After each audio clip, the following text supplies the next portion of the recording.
venceu a prova do tempo. O livro de Deus, a Bíblia, ainda relevante neste mundo complexo. Está escrito Canadá, partilhando mensagens de esperança ao redor do mundo.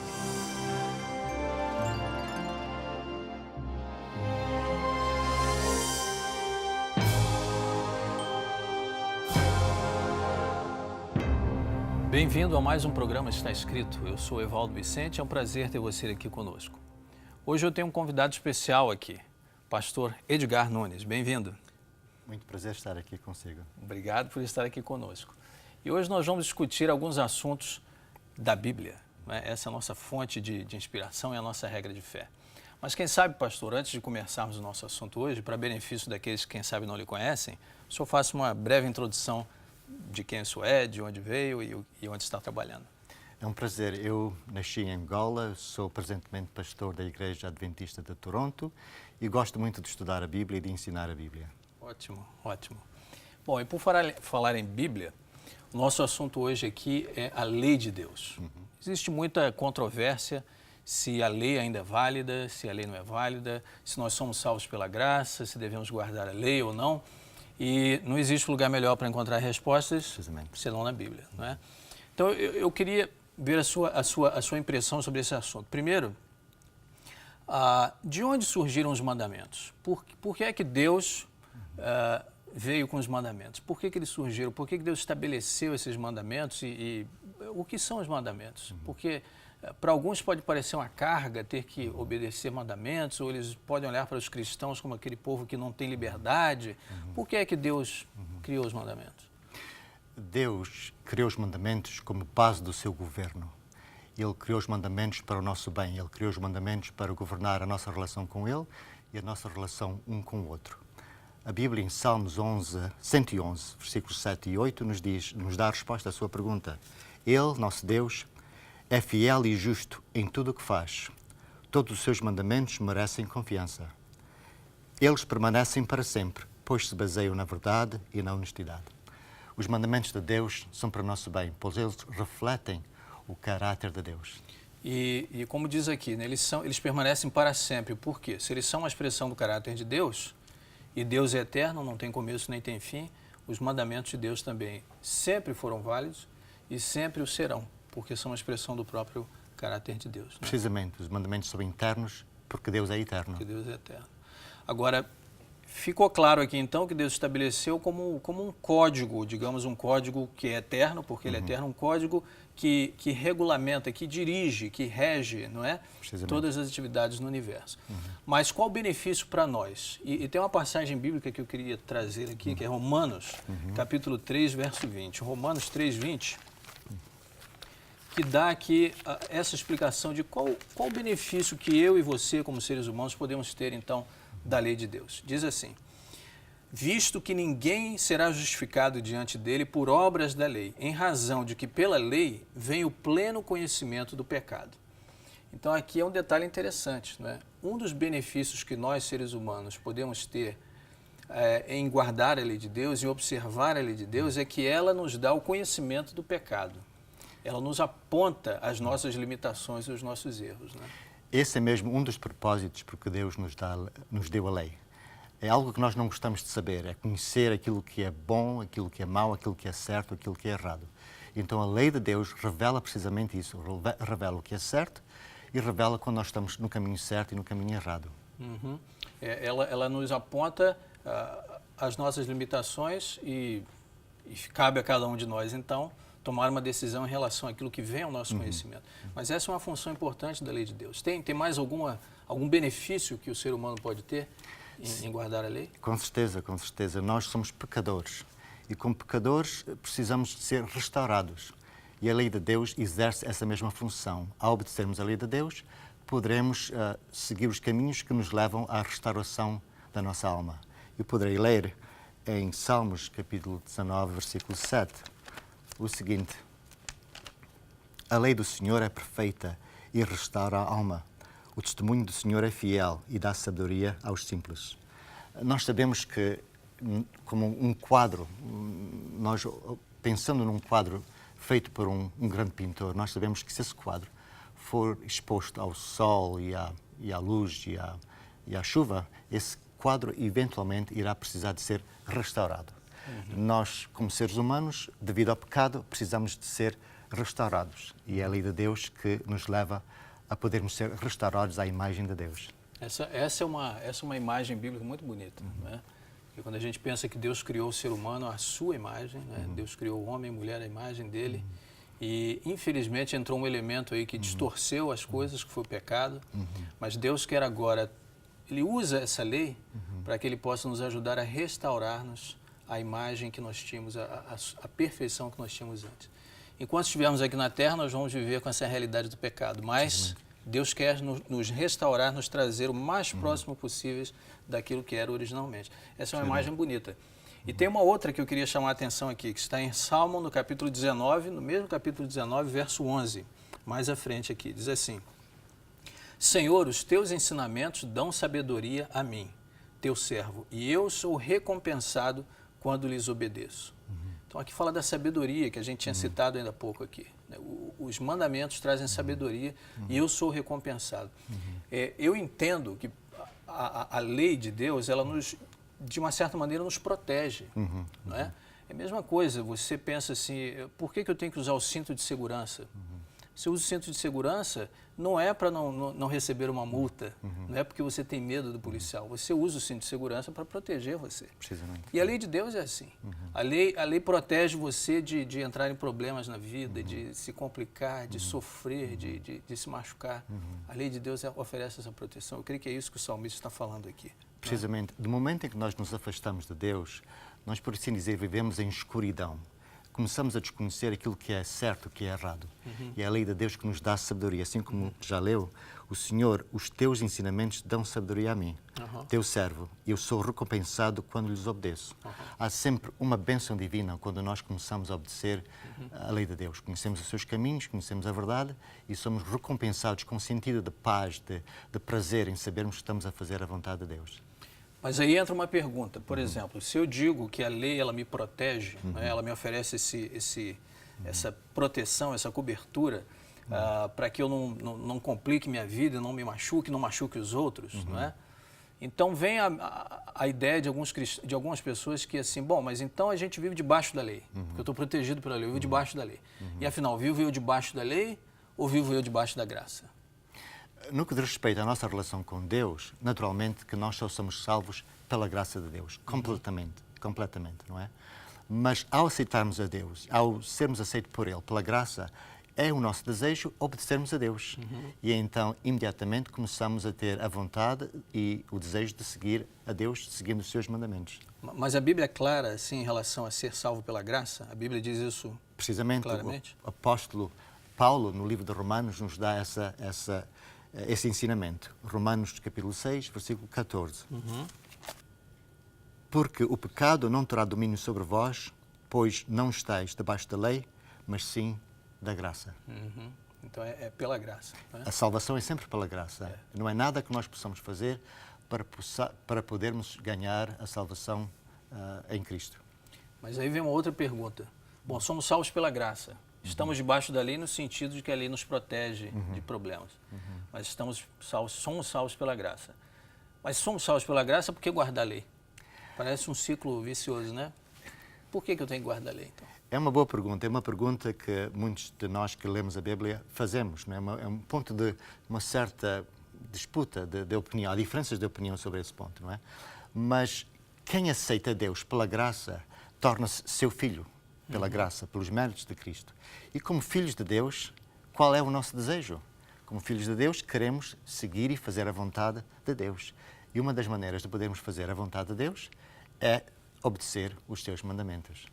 E tem um princípio, né, que a gente não pode esquecer. Toda vez que a gente faz um estudo bíblico, o princípio de que a gente tem que sempre ler um texto dentro do seu contexto, né? Precisamente. Então, às vezes, a gente lê só Romanos 6,14. Se a gente seguir, for para o verso 15, veja o que diz aqui o verso 15. E daí? Havemos de pecar porque não estamos debaixo da lei e sim da graça? De modo nenhum. Paulo é muito enfático que, sendo salvo pela graça, não significa que deixamos de obedecer a lei de Deus. Porque ao pecarmos, né, embora a graça de Deus seja infinita, o seu amor seja infinito, eu não tenho direito de abusar da graça de Deus, eu não tenho direito de ferir o Salvador que morreu na cruz por mim pecando. Não é? Isso não me dá liberdade de pecar. Até porque o pecado, como é que é definido o pecado na Bíblia? Veja. É uma boa pergunta, é uma boa pergunta. Todos nós gostamos de saber aquilo o que é verdade, o que é o pecado e o que não é o pecado. A Bíblia dá uma explicação de que, de facto, o que é o pecado. Em 1ª Epístola de João, capítulo 3, versículo 4, nós encontramos uma das definições do que é o pecado. Certo. Eu irei ler.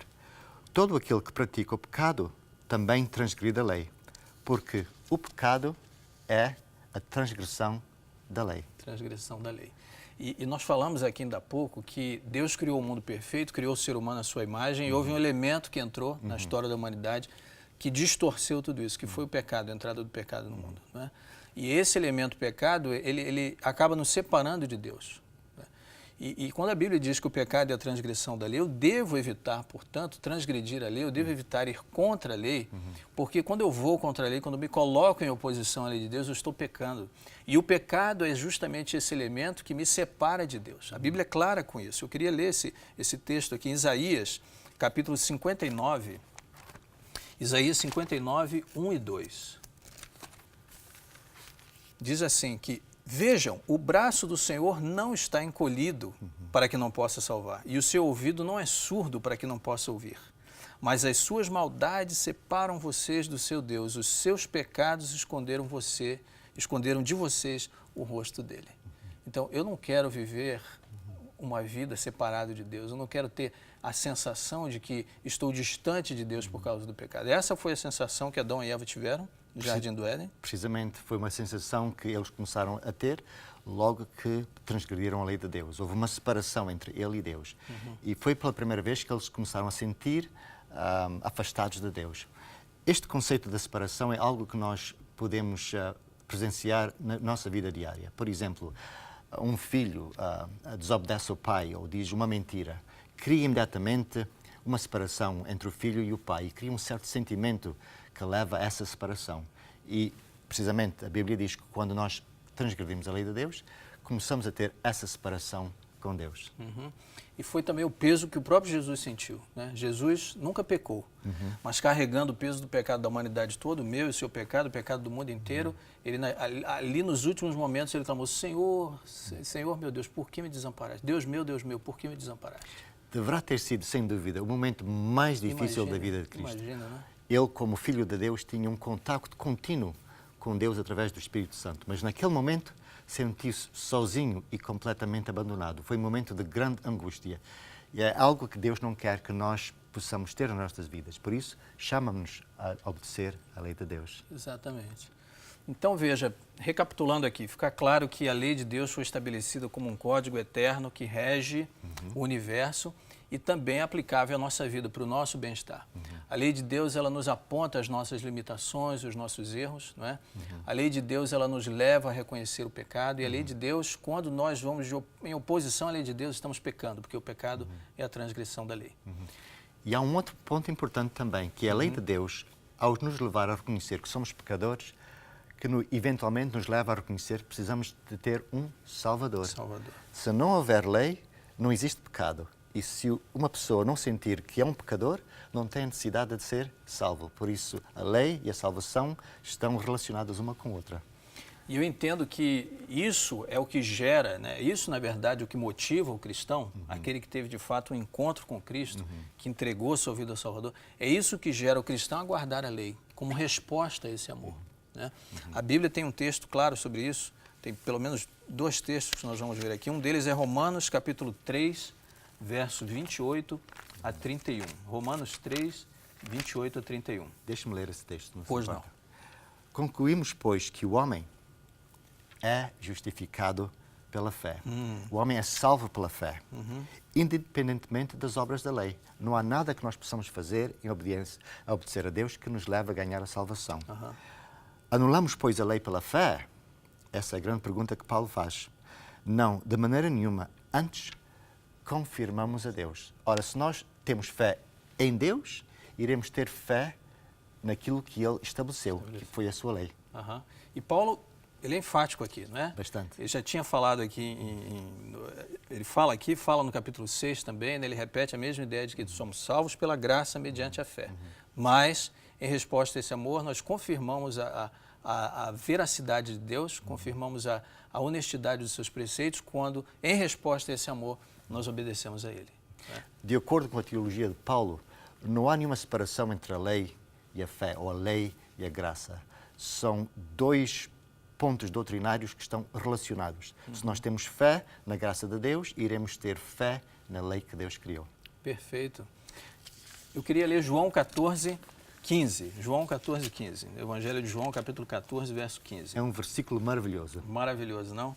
Diz assim: se vocês me amam, obedecerão aos meus mandamentos. É uma resposta de amor.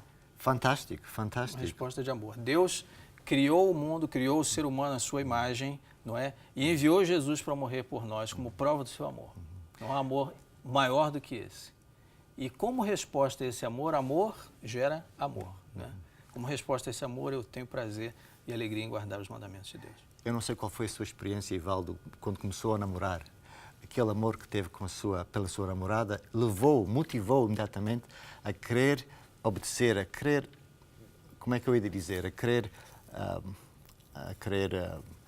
fazer o bem para a sua namorada, não é? Exatamente, é isso. Quer dizer, o amor motiva amor, o amor gera amor. Né? Agora, tem um detalhe interessante, que algumas pessoas pensam que a lei de Deus, ela se restringe àquelas 2 tábuas que Moisés desceu da montanha com elas escritas pelo próprio Deus de Deus. Aqueles 10 mandamentos que Moisés desceu são, de fato, uma expressão viva e clara da lei de Deus. Mas, como nós vimos aqui, a lei de Deus é eterna. A lei de Deus existia antes daquelas tábuas serem escritas e existirá eternamente. Não é? E agora, nos nossos dias de hoje, então, como é que Deus quer que eu e você vivamos a nossa relação com a lei? Não é? A lei que nós temos, a lei de Deus escrita na Bíblia, nós temos em papel. Mas Deus quer ir além disso. E tem um texto muito lindo na Bíblia que eu queria pedir que você lesse esse texto. Um texto muito lindo na Bíblia que nos mostra que Deus quer ir além. Ele quer imprimir no nosso próprio coração, na nossa própria mente, os seus preceitos. Com certeza. Está em Hebreus, capítulo 8, versículo 10. Porque esta é a aliança que firmarei com a casa de Israel. Depois daqueles dias, diz o Senhor, na sua mente imprimirei as minhas leis. Também sobre o seu coração as inscreverei. E eu serei seu Deus e eles serão o meu povo. Ora, o que isto quer dizer é que Deus quer muito mais do que nós possamos obedecer a nível exterior, a nível literal. Deus quer que os nossos corações, os nossos pensamentos, os nossos sentimentos possam refletir o seu caráter, possam refletir a obediência à sua lei. Por isso, Deus quer que parte da nossa restauração seja criar em nós um coração, um pensamento que seja fiel à vontade divina. Quer dizer, como a lei não salva ninguém, não é? A quem salva nós somos salvos pela graça mediante a fé. Deus não espera de você, esse não é o desejo de Deus, nem de você, nem de mim, nem de ninguém, que nós sejamos assim meros cumpridores de normas, não é? Hoje cumpri esse, cumpri aquele, estou bem, estou em ordem com Deus. Não é isso que Deus quer. Deus quer que as nossas ações, elas sejam motivadas de dentro. Não é? Que o fato de eu cumprir a lei, na verdade, é um reflexo daquilo que a minha mente se deleita em pensar, que o meu coração se deleita em passar tempo com aquilo. Eu me deleito em agradar o meu Senhor.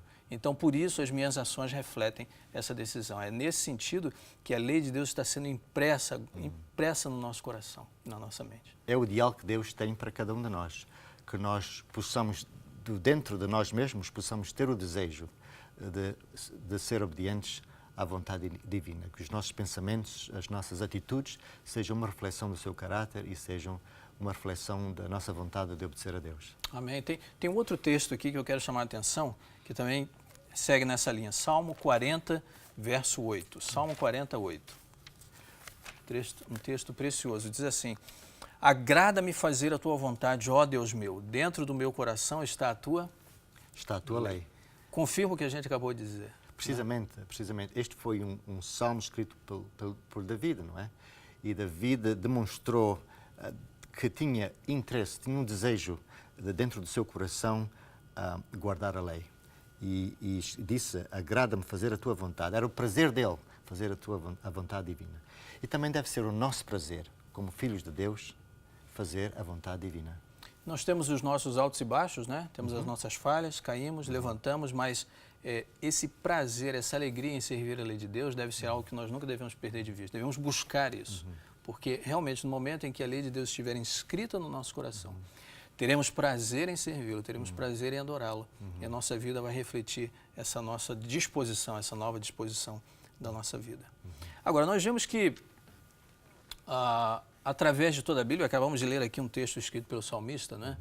Mas ao longo de toda a Bíblia, desde Adão e Eva, passando por Moisés, por Abraão, por Davi, houve muitos indivíduos, houve muitos personagens bíblicos que viveram de fato essa experiência de ter a lei de Deus inscrita no coração, ter vivido com Deus essa aliança, esse tipo de concerto. É curioso, inclusive, porque a gente leu aqui em Hebreus 8:10 que Deus diz assim, nesse tempo farei uma nova aliança. Mas essa nova aliança, em outros trechos da Bíblia, é também chamada de aliança eterna, que na verdade é a aliança que Deus estabeleceu desde o princípio que será válida até o final. Não é? Então, muitos indivíduos, mesmo antes de Jesus morrer, viveram essa aliança eterna, viveram essa estreita, íntima relação com Deus, tendo a lei escrita no seu coração. E eu pergunto, como é hoje? Como será hoje? Será que esse princípio é válido hoje? Será que esse plano de Deus, na verdade, é válido hoje e o será pela eternidade? A sua resposta podemos encontrar no último livro do Novo Testamento, que é o livro do Apocalipse. No Apocalipse, capítulo 14, versículo 12, nós lemos a seguinte descrição das características do povo de Deus no fim dos tempos. Apocalipse 14, versículo 12. E aqui está a perseverança dos santos, os que guardam os mandamentos de Deus e a fé em Jesus. Ora, os filhos de Deus têm duas características essenciais. Uma, fé em Cristo como Salvador. E a segunda, são aqueles que obedecem os mandamentos de Deus, que guardam os mandamentos de Deus. E do princípio das Escrituras até ao fim das Escrituras, Deus tem tido sempre um povo remanescente que tem sido fiel a Deus, depositado a sua vida por completo nas mãos de Deus, tendo fé em Deus, mas esse povo também tem tido uma outra característica, de ser fiel e obedecer aos mandamentos de Deus. Ou seja, independente de a lei, porque muita gente interpreta que a lei se resume aos 10 mandamentos que foram dados ali no Monte Sinai para o povo de Israel. A lei de Deus a gente vê por aqui que ela é universal, é eterna, como Deus é eterno, e ela é válida e faz bem para todos os povos, independente, não é só para o povo de Israel, não é só para os cristãos, ela é válida para todo ser humano. Né? Agora, como será? Será assim também pela eternidade? Eu entendo que sim, porque se Deus é eterno, se seus preceitos são eternos, isso será válido pela eternidade também. Qual seria a razão porque não seria para a eternidade, não é? Como já disseste, Deus é eterno, a lei é eterna e a obediência à lei de Deus dá-nos o nosso bem-estar, dá-nos a nossa felicidade. Se nós queremos ter a felicidade e o bem-estar para a eternidade, iremos então obedecer à lei de Deus, a lei que é o fundamento do seu governo, a lei que garante a nossa liberdade, a lei que garante a nossa paz um com o outro e a paz com Deus, a lei que permite a nossa felicidade. Correto. Por isso será eterna. Agora, pastor Edgar Nunes, nós não temos mais muito tempo. Passa muito rápido, né? Muito rápido. A gente começa a descobrir as coisas aqui, começa a estudar, dá prazer de estudar, de falar as coisas da Bíblia e o tempo vai passando. A gente tem cerca de 2 minutos aqui. Uma consideração final sua em relação justamente a estarmos preparados para enfrentarmos esse final dos tempos, né? As coisas vão ficando cada vez mais difíceis, a lei pode nos dar essa proteção. E como viver essa experiência então com Deus? A realidade é que nós vivemos num conflito cósmico, em que existe a luta entre o bem e o mal. E o livro do Apocalipse, no capítulo 12, nos diz o seguinte: irou-se o dragão contra a mulher e foi pelejar com os restantes da sua descendência, os que guardam os mandamentos de Deus e têm o testemunho de Jesus. Por isso, há uma luta dentro de nós, entre o bem e o mal. E essa luta tem a ver com a nossa obediência à lei de Deus. E Deus, pela sua graça, permite que nós possamos ser obedientes a Ele. Portanto, essa é uma mensagem de conforto, na verdade, de consolo para quem está nos ouvindo. Se você entregou o seu coração a Jesus, está passando por problemas, né? Está passando por dificuldades, é porque realmente o inimigo não está feliz. É um conflito cósmico, uma batalha terrível, e ele está aí tentando destruir você. Né? Pastor Edgar, muito obrigado pela sua participação aqui. Foi uma alegria, foi um prazer, foi um privilégio tê-lo aqui. O prazer foi todo meu e estarei disponível para poder continuar a estudar com qualquer outra pessoa que esteja interessada. Tá certo. O senhor está servindo na Igreja Adventista Portuguesa de Toronto, não é isso, como disse? E as pessoas podem procurá-lo lá para estudar mais a Bíblia com o senhor. Eu queria fazer uma oração, terminar esse assunto, essa nossa conversa com uma oração. Oremos. Pai amado e bendito, nós te agradecemos, Senhor, pela clareza da Tua Palavra, porque na Tua Palavra nós descobrimos que os Teus preceitos são eternos, que eles existem para o nosso bem. Eles não existem para restringir a nossa liberdade, mas para nos proteger. E através deles, nós podemos, Senhor, ter conhecimento daquilo que nos afasta de Ti, que nos separa de Ti. Ajuda-nos, Senhor, a ter uma relação estreita contigo, que cada telespectador que nos ouve agora, cada ouvinte, possa ter o desejo de se aproximar mais e mais de Ti e renovar o seu pacto contigo, para que a Tua lei possa ser inscrita dentro do nosso coração e que tenhamos prazer em Te servir. Essas bênçãos nós te pedimos e agradecemos em nome de Jesus. Amém. Amém.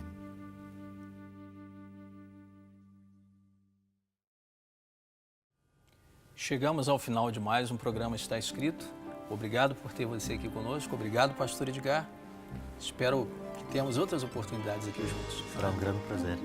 E a oferta do nosso DVD é válida apenas para o Canadá, mas você pode em qualquer lugar do mundo visitar o nosso website, estaescrito.ca, seguir-nos no Facebook, no Twitter e receber lá vários materiais, baixar vários materiais, inclusive uma lição desta mensagem que tivemos hoje. Que Deus abençoe a sua vida e até o nosso próximo encontro, mas lembre-se, nem só de pão viverá o homem, mas sim de toda palavra que procede da boca de Deus.